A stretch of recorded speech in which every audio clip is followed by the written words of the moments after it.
આપણી આસપાસની વાર્તાઓમાં, ફિલ્મોમાં અને ધર્મગ્રંથોમાં હંમેશા એક અંતિમ દિવસની વાત આવે છે. એક એવો દિવસ જ્યારે બધો હિસાબ-કિતાબ થશે. આજે આપણે એવા જ એક ગહન વિષય પર ઊંડાણપૂર્વક વાત કરવાના છીએ. મહાન શ્વેત સિંહાસનનો ન્યાય. આ વિષય સાંભળવામાં જેટલો ગંભીર લાગે છે તેટલું જ રસપ્રદ પણ છે. સાચી વાત. કારણ કે આ માત્ર સજા કે ઇનામની વાત નથી. આ તો એક એમ કહી શકાય કે મહાન બ્રહ્માંડીય નાટકના અંતિમ અંકની વાર્તા છે. વાહ. એક એવો અંત જ્યાં દરેક પ્રશ્નોનો જવાબ મળે છે અને બધું જ તેની યોગ્ય જગ્યાએ પાછું ગોઠવાઈ જાય છે. બરાબર. અને આજની ચર્ચા માટે આપણી પાસે જે સ્ત્રોતો છે તે મુખ્યત્વે કોરિયન ધર્મશાસ્ત્ર પર આધારિત છે. એટલે વચ્ચે વચ્ચે અમુક પારિભાષિક શબ્દો આવશે જેનો આપણે અર્થ પણ સમજાવીશું. હા, ચોક્કસ. તો આપણો હેતુ એ સમજવાનો છે કે આ દસ્તાવેજો મુજબ આ અંતિમ ન્યાય ખરેખર છે શું, તેની જરૂર કેમ પડી અને તેનાથી સમગ્ર સર્જન પર શું અસર થશે. ચાલો આ રહસ્યને ખોલીએ. તો ચાલો શરૂઆત કરીએ મૂળભૂત પ્રશ્નથી. આટલા મોટા ન્યાયની જરૂર જ કેમ છે? મતલબ સ્ત્રોતો કહે છે કે જે લોકો પ્રભુ ઈસુમાં વિશ્વાસ કરે છે તેમના પાપો માફ થઈ જાય છે. જો માફી મળી ગઈ તો પછી ફરીથી અદાલતમાં ઊભા રહેવાની શી જરૂર? આ સવાલ બહુ જ મહત્વનો છે અને સ્ત્રોતો તેનો સીધો જવાબ આપે છે. શું કે છે? વાત એમ છે કે વિશ્વાસની ચકાસણી થવી જરૂરી છે. શું એ વિશ્વાસ સાચો હતો કે માત્ર દેખાડો? અચ્છા. અને અહીં રસપ્રદ વાત એ છે કે આ ચકાસણી ઈશ્વર માટે નથી. સ્ત્રોતો સ્પષ્ટપણે કહે છે કે ઈશ્વર તો બધું જ જાણે છે, ભૂતકાળ, વર્તમાન અને ભવિષ્ય. આ ન્યાયની પ્રક્રિયા બીજાઓ માટે છે. બીજાઓ માટે? મતલબ કોના માટે? બીજા સર્જિત જીવો માટે. સ્ત્રોતોમાં આના માટે ખાસ શબ્દ વપરાયો છે, પીજોમૂલ. પીજોમૂલ? હા, પીજોમૂલ. આ કોરિયન શબ્દનો અર્થ છે સર્જિત જીવ. આ શબ્દ એટલા માટે મહત્વનો છે કારણ કે તેમાં મનુષ્ય અને સ્વર્ગદૂત બંનેનો સમાવેશ થાય છે. આ ન્યાય એ બધા જ પીજોમૂલ સામે એક જાહેર પ્રદર્શન છે. એટલે કે આ ન્યાયનો મુખ્ય હેતુ સજા આપવાનો નથી, પણ બ્રહ્માંડના દરેક જીવને એક ખાતરી કરાવવાનો છે કે સિસ્ટમ પારદર્શક છે. બિલકુલ. આ તો જાણે કોસ્મોસ લેવલનું ઓડિટ છે, જેથી કોઈના મનમાં સહેજ પણ શંકા ન રહે કે જે પણ નિર્ણય લેવાયો તે 100% સાચો અને ન્યાયી હતો. તમે બિલકુલ સાચો શબ્દ વાપર્યો, પારદર્શિતા. આ સીધું જ સ્વતંત્ર ઈચ્છા શક્તિના ખ્યાલ સાથે જોડાયેલું છે. કેવી રીતે? જુઓ, ઈશ્વરે આપણને રોબોટ નથી બનાવ્યા. આપણને પસંદગી કરવાની સ્વતંત્રતા આપી છે. અને જ્યાં સ્વતંત્રતા હોય ત્યાં જવાબદારી આવે. બરાબર. આ જાહેર ન્યાય એ વાતની સાબિતી છે કે ઈશ્વર આપણી સ્વતંત્ર ઈચ્છાનો આદર કરે છે. અને એટલે જ તેઓ પોતાના નિર્ણયોને જાહેરમાં યોગ્ય ઠેરવવા તૈયાર છે. સ્ત્રોતો તો ત્યાં સુધી કહે છે કે આ પ્રક્રિયા દ્વારા જ સર્જિત જીવોની સ્વતંત્ર ઈચ્છા શક્તિને પૂર્ણ સન્માન મળે છે. ઠીક છે. તો આપણે સમજ્યા કે આ ન્યાયની જરૂર કેમ છે. પણ મારા મનમાં એ સવાલ થાય છે કે આટલી મોટી પ્રક્રિયા ખરેખર ચાલશે કેવી રીતે? કોણ હાજર હશે? પુરાવા શું હશે? સ્ત્રોતો આ દ્રશ્યનું વર્ણન કેવી રીતે કરે છે? સ્ત્રોતો બાઇબલના ડેનિયલ અને પ્રકટીકરણના પુસ્તકોમાંથી ચિત્ર રજૂ કરે છે. કલ્પના કરો, એક વિશાળ શ્વેત સિંહાસન. ઓકે. તેની ભવ્યતા એવી છે કે પૃથ્વી અને આકાશ પણ તેની સામેથી ભાગી જાય છે. અને પછી પુસ્તકો ખોલવામાં આવે છે. પુસ્તકો? એક કરતાં વધારે? હા, મુખ્યત્વે 2 પ્રકારના પુસ્તકોનો ઉલ્લેખ છે. એક છે જીવનનું પુસ્તક, જેના માટે સ્ત્રોતોમાં સેંગમ્યોંગ છેક શબ્દ છે. સેંગમ્યોંગ છેક? હા, સેંગમ્યોંગ છાક. જેનું નામ આ પુસ્તકમાં છે તેને અનંત જીવન મળે છે. પણ બીજા પણ પુસ્તકો છે. જેમાં દરેક વ્યક્તિના સારા નરસા કર્મોની નોંધ છે અને ન્યાયનો આધાર આ કર્મો પર રાખવામાં આવ્યો છે. પણ આ તો એક મોટા વિરોધાભાસ જેવું લાગે છે. કેમ? એક તરફ કહેવાય છે કે મુક્તિ વિશ્વાસથી મળે છે અને બીજી તરફ ન્યાય કાર્યો પર આધારિત છે. આ બંને વાતને એકસાથે કેવી રીતે સમજવી? આ એક ઉત્તમ પ્રશ્ન છે અને સ્ત્રોતો આને આ રીતે સમજાવે છે. મુક્તિનો આધાર વિશ્વાસ જ છે, પરંતુ એ વિશ્વાસ સાચો છે કે નકલી તેની સાબિતી કાર્યો છે. અચ્છા, એટલે કાર્યો એ પુરાવા છે. હા, બિલકુલ. જેમ એક આંબાના ઝાડ પર કેરી આવે તો જ તે આંબાનું ઝાડ કહેવાય, તેમ સાચા વિશ્વાસનું ફળ સારા કાર્યોના રૂપમાં દેખાવું જોઈએ, સ્ત્રોતો સ્પષ્ટ કહે છે કે કાર્યો વિનાનો વિશ્વાસ મૃત છે. સમજાયું. એટલે કાર્યો મુક્તિ કમાવતા નથી, પણ મળેલી મુક્તિને સાબિત કરે છે. એટલે ફક્ત મોઢેથી કહેવું પૂરતું નથી. જીવનમાં તે વિશ્વાસ કેવી રીતે પ્રગટ થયો તે જોવામાં આવશે. તો આ અદાલતમાં કોણ કોણ હાજર હશે? નાના મોટા સૌ મૃતકો.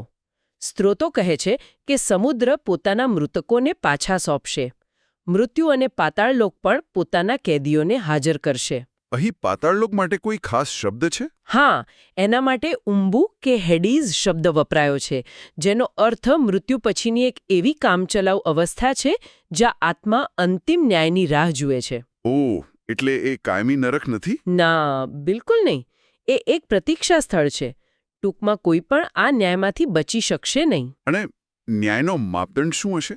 કયા કાયદાના આધારે નિર્ણય થશે? માપદંડ ખૂબ જ સરળ અને સ્પષ્ટ છે. પ્રેમની આજ્ઞા.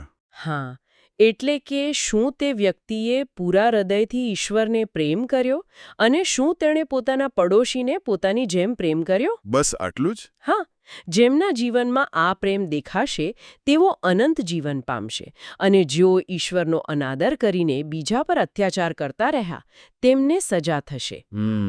અહીં એક ઊંડી વાત એ પણ છે કે સ્ત્રોત મુજબ કોઈ પણ વ્યક્તિ પોતાની શક્તિથી આ પ્રેમની આજ્ઞા પાડી શકતી નથી. તે ફક્ત ઈશ્વરની કૃપા અને પવિત્ર આત્માની મદદથી જ શક્ય બને છે. આટલી મોટી અદાલત, આટલા બધા લોકો અને આટલો સ્પષ્ટ માપદંડ. તો હવે સૌથી મોટો સવાલ, આ સિંહાસન પર ન્યાયાધીશ તરીકે કોણ બેઠું હશે? સ્ત્રોતો અનુસાર પિતા ઈશ્વરે ન્યાય કરવાનું સંપૂર્ણ કાર્ય પુત્ર એટલે કે ઈસુ ખ્રિસ્તને સોંપ્યું છે. પણ આવું કેમ? પિતા પોતે કેમ ન્યાય નથી કરતા? તેનું કારણ ખૂબ જ તાર્કિક અને એમ કહો ને કે કરુણાથી ભરેલું છે. જણાવશો? સ્ત્રોત સમજાવે છે કે પિતા ઈશ્વર સમય અને અવકાશથી પર છે. તેઓ નિરાકાર છે. સર્જિત જીવો તેમને સીધા જોઈ શકતા નથી. બરાબર. પરંતુ પુત્ર, જે શાશ્વત ઈશ્વર હોવા છતાં મનુષ્ય બન્યા અને સમય અવકાશમાં રહ્યા, તેમને સર્જિત જીવો તેમના મહિમાવાન આધ્યાત્મિક શરીરમાં જોઈ શકે છે. અચ્છા. આથી ન્યાય કરનાર એક એવું વ્યક્તિત્વ છે જેને આરોપીઓ જોઈ શકે છે, સમજી શકે છે. આ ફરીથી એ જ પારદર્શિતાના સિદ્ધાંત પર આવે છે કે ન્યાય માત્ર થવો ન જોઈએ, પણ થતો દેખાવો પણ જોઈએ. બરાબર. એ જ. વાહ, આ વિચાર ખરેખર ગહન છે.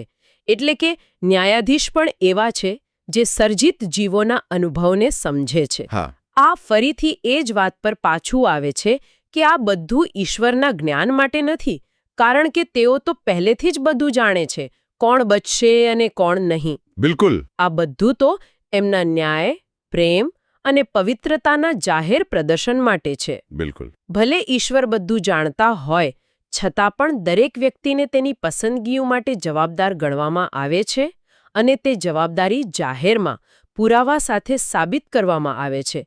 આમાં કોઈ શોર્ટકટ નથી. ઠીક છે, તો પ્રક્રિયા સમજાઈ ગઈ.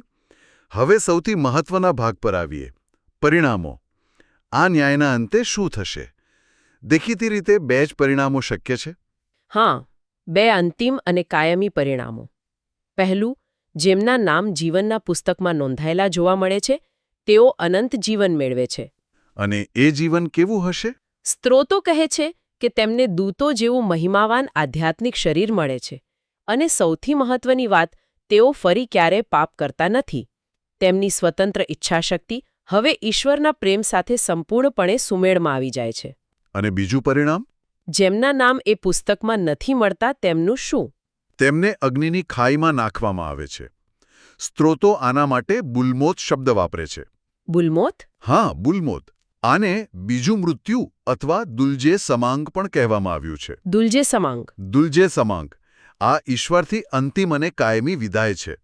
અને આમાં માત્ર મનુષ્યો જ નહીં, પણ શૈતાન, તેના દૂતો અને એ બધા લોકોનો સમાવેશ થાય છે જેમના કાર્યોએ તેમના વિશ્વાસને સાચો સાબિત ન કર્યો.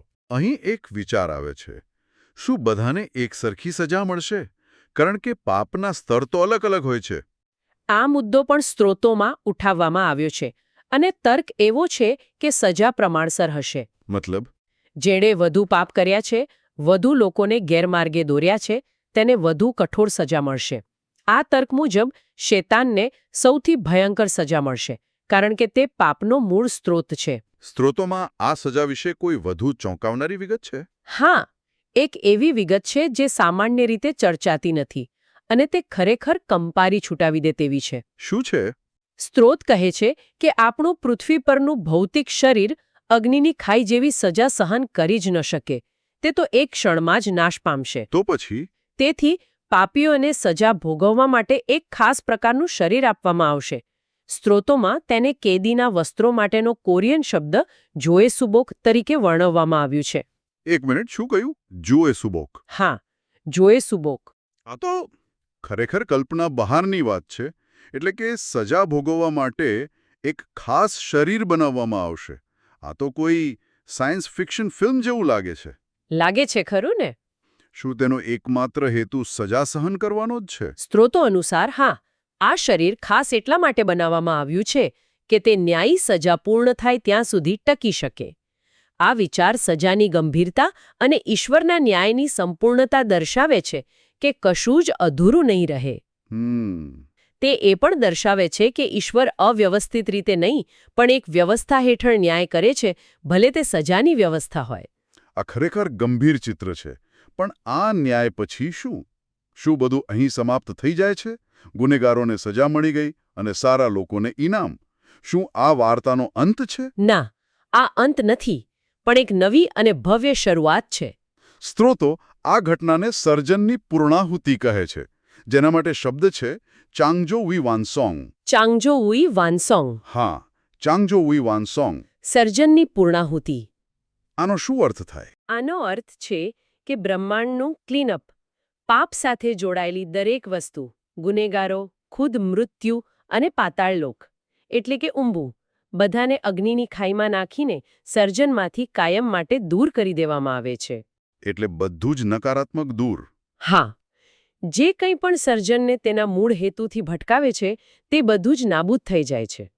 આ પછી બ્રહ્માંડમાં ફક્ત એવા જ જીવો બચે છે જેમણે સ્વેચ્છાએ પ્રેમના શાસન હેઠળ રહેવાનું પસંદ કર્યું છે. અને પછી અંતિમ ચરણ શું છે?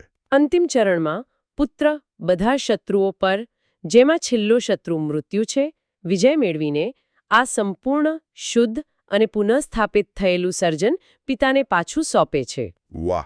સ્ત્રોતમાં એક સુંદર વાક્ય છે, જેથી ઈશ્વર સર્વમાં સર્વસ્વ થાય. આ એક સંપૂર્ણ પુનઃસ્થાપન છે, જ્યાં સર્જન અને સર્જનહાર વચ્ચે કોઈ અવરોધ નથી, કોઈ પાપ નથી, કોઈ દુઃખ નથી, માત્ર સંપૂર્ણ સુમેળ છે. અને આ જ શાંતિ છે. હા, આ જ સર્જનમાં અંતિમ શાંતિ લાવે છે, જેના માટે સ્ત્રોતો આંશિક શબ્દ વાપરે છે. આંશિક. આંશિક. અને આ આંશિક કે શાંતિનો અર્થ માત્ર સંઘર્ષનો અભાવ નથી. આનો અર્થ છે પૂર્ણતા, હેતુની પરિપૂર્ણતા અને ઈશ્વર સાથે અતૂટ સંબંધ. બરાબર. તે સર્જનની એ અવસ્થા છે જેના માટે તે મૂળ રૂપે બનાવવામાં આવ્યું હતું. આ બ્રહ્માંડીય વાર્તાનો હેપી એન્ડિંગ છે. તો આખી ચર્ચાને જો એક વાક્યમાં કહેવી હોય તો મહાન શ્વેત સિંહાસનનો ન્યાય માત્ર ડરામણી સજા વિશે નથી. ના, જરાય નહીં. સ્ત્રોતો અનુસાર તે ઈશ્વરના ન્યાયની પારદર્શિતા, કાર્યો દ્વારા વિશ્વાસની ચકાસણી અને સૌથી અગત્યનું પ્રેમના પાયા પર રચાયેલા સર્જનની અંતિમ પુનઃસ્થાપના વિશે છે. બિલકુલ. તે એક એવી પ્રક્રિયા છે જે સર્જિત જીવોની સ્વતંત્ર ઈચ્છા શક્તિને માન આપે છે અને તેને તાર્કિક અંત સુધી પહોંચાડે છે. તે બ્રહ્માંડને તેની મૂળ પાપ-રહિત સ્થિતિમાં પાછું લાવે છે, જ્યાં ફક્ત પ્રેમ અને ન્યાયનું શાસન છે. અંતમાં એક વિચારવા જેવો પ્રશ્ન, જે આ સ્ત્રોતોમાંથી જ ઉદ્ભવે છે. સ્ત્રોતો જીવનના પુસ્તક વિશે બે અલગ અલગ શક્યતાઓ રજૂ કરે છે. પહેલી, કે કોઈનું નામ તેમાં નોંધાઈ શકે છે અને જો તે વ્યક્તિ પાછળથી વિશ્વાસ ત્યાગી દે તો તેનું નામ ભૂંસી પણ શકાય છે. અને બીડી? અને બીજી શક્યતા એ છે કે જેમના નામ તેમાં સૃષ્ટિના આરંભથી લખેલા છે તેઓ ક્યારેય માર્ગ ભટકતા જ નથી. આ તો બે અલગ દિશાઓ થઈ. હા, આ બંનેમાંથી ગમે તે સાચું હોય, સ્ત્રોતો એ વાત પર ભાર મૂકે છે કે ક્ષમા પામેલા લોકો પણ ઈશ્વરથી વિમુખ થવાનું પસંદ કરી શકે છે. આ એક ગહન પ્રશ્ન છોડી જાય છે. પૂર્વનિયતિનો સિદ્ધાંત અને પસંદગીની સ્વતંત્રતા, આ બંને એકબીજા સાથે કેવી રીતે સુસંગત થઈ શકે, ખાસ કરીને જ્યારે પરિણામો શાશ્વત અને અફર હોય? ખરેખર, આ એક એવો પ્રશ્ન છે જેનો જવાબ કદાચ માનવ બુદ્ધિની સમજની બહાર છે.